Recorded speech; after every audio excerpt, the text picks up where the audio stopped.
Bismillahirrahmanirrahim. Alhamdulillahirabbil alamin wassalatu wassalamu ala asyrafil anbiya'i wal mursalin wa ala alihi washabbihi ajma'in. Qala rabbi ishrah li sadri wa yassir li amri wahlul 'uqdatam min lisani yafqahu qawli. Rabbi zidna ilma warzuqna fahman. Allahumma arzuqna fahman nabiyyin wa hifzal mursalin wa ilhamal malaikatil muqarrabin fil afiyah bi rahmatika ya arhamar rahimin. Bertemu kembali kalian bersama dengan saya Ustaz Nur Aiman bin Singit dalam channel Ustaz Nur Channel. Sebelum kita meneruskan apa yang saya nak sampaikan pada malam ini, jangan lupa kalian semua untuk subscribe, like and share video saya ataupun channel saya ini agar ia dapat terus growth lepas ini. Okey, malam ini, okey, apapun ucapkan tahniah kepada semua calon SPM yang hampir ke penamatnya pada hari Khamis ini, walaupun adalah sebahagian yang mungkin kena SPM 2.0 itu cerita terpencil yang lain. Tetapi bagi calon-calon SPM yang normal, maka akhirnya hari Khamis ini tibalah detik berakhirnya soalan peperiksaan kita lalui. Tapi itu khusus untuk calon tasawuf Islam dan juga calon sains komputer. Adapun kebanyakan ramai di kalangan calon-calon tasawuf Islam ini, dia agak rasa stres dan tertekan. Orang lain dah habis belajar, orang lain dah settle dah, tapi kita tak settle lagi. Geramnya bila? Don't you worry. Sebenarnya bila subjek kita ni akhir di hujung dan jauh gap dia, sebenarnya ianya satu advantage bagi kita untuk mendapat keputusan yang cemerlang dalam tasawuf Islam. Now, hari ini saya nak sharekan, saya tak nak ganggu anda punya apa yang anda telah pelajari daripada guru-guru anda, apa yang anda telah pelajari daripada orang-orang hebat daripada kalangan anda. Ingat, tips yang terbaik, faktor yang terbaik, cara yang terbaik untuk kita jawab soalan adalah daripada guru kita. Jangan ambil daripada yang lain, sebab dia akan mengganggu pemikiran kita. Cuma malam ni saya nak sharekan kepada kalian bagaimana nak menjawab soalan kebat tasawuf Islam. Dan kita nak kenal apa itu kebat dalam tasawuf Islam. Dalam tasawuf Islam ni dia special sikit. Dia ada kebat 2 markah, dia ada kebat 4 markah, dia ada kebat 1 markah, dia ada kebat 3 markah, ada kebat 2 tambah 2, 3 tambah 1, jadi 4 markah. Ada kebat 5 markah, 3 tambah 2, 4 tambah 1. Ada soalan kebat 5 markah isap. Ada soalan 6 markah, 4 tambah 2, 5 tambah 1 atau 6 markah itself. So, saya akan buat secara berperingkat sehinggalah sebelum anda menduduki peperiksaan SPM. So, malam ni saya nak share pada anda soalan kebat yang pertama, soalan kebat 2 markah. Saya tak nak panjang-panjang, kita ambil yang pertama dulu, soalan kebat 2 markah. Apa dia kebat 2 markah ini sebenarnya? Jom kita tengok yang ada kat belakang saya ni. Soalan kebat 2 markah yang ada kat belakang saya ini. Kena ingat, dalam kebat 2 markah ininya kita kena pastikan yang kita ni tahu itu adalah soalan kebat.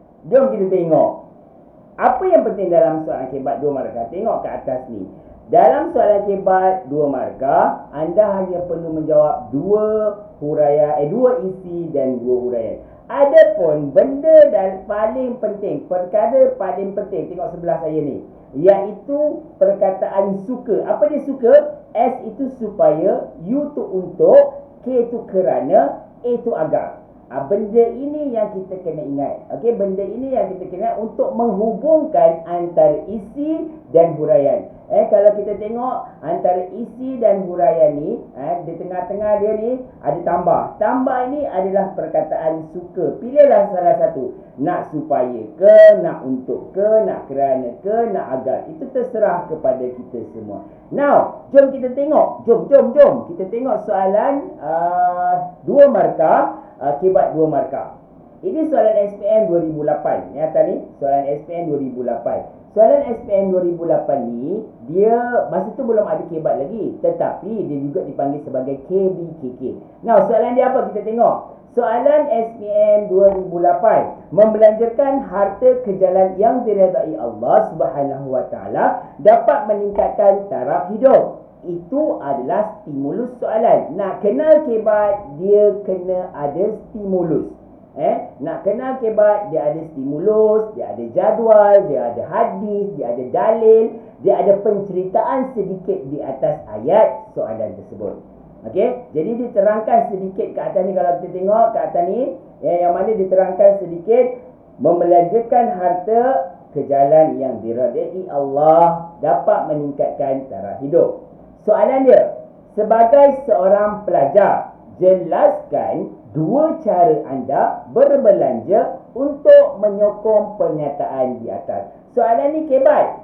Soalan kebat, tapi dia dah jelaskan kat situ untuk kita bagi dua. So tak perlu jawapan perenggan, tak perlu isi huraian kesimpulan, tak perlu. Dia kena hanya isi dan huraian, walaupun ada stimulus. Kena ingat, walaupun ada stimulus. Contoh jawapan. Okey, bagaimana kita nak jawab pula? Kadang-kadang setengah ini teknik yang saya buat bagi sikit lah, saya tak jelaskan teknik semuanya sebab saya tak nak celarukan anda. Anda dah dipasak dengan guru-guru anda. Teknik guru kita adalah teknik yang terbaik. Macam mana nak jawab?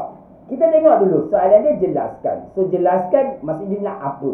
Dia nak kita jelaskan apa? Dia nak berapa? Dia nak dua. Dua apa? Dua cara kita ni berbelanja atau kita ni keluarkan duit kita untuk kita sokong stimulus tersebut. Dalam stimulus dia kata apa?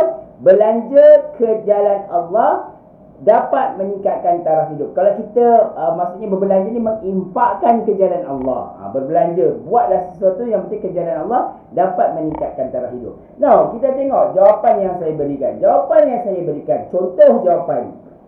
Tuliskan isi, bersedekah kepada yang memerlukan, huraiannya supaya dapat membantu meneruskan hidup. Yang kedua, berjimat cermat, huraian dia agar tidak berlaku pembaziran. Kan senang kan? Soalan 2 markah ni sebenarnya senang. Dan kena ingat, soalan kehebat ni kita boleh target. Ambillah soalan kehebat ni, jawablah barang-barang yang pun. Dan satu saya nak ingatkan, saya nak bagi tips sikit. Dalam tasawuf Islam ini sebenarnya apa yang terlintas dalam kepala kita, jawab, tulis. Dan selepas tulis, jangan padam. Ini saya selalu kat mana-mana ceramah saya bagi, kat mana-mana ni saya ingatkan. So, lepas ni kita akan tengok pula teknik soalan kebat 3 markah. 1 tambah 3. 1 tambah 3, 2 tambah 3. Apa dia 1 tambah 3, 2 tambah 3? InsyaAllah follow part 2. Bye. Jangan lupa subscribe guys.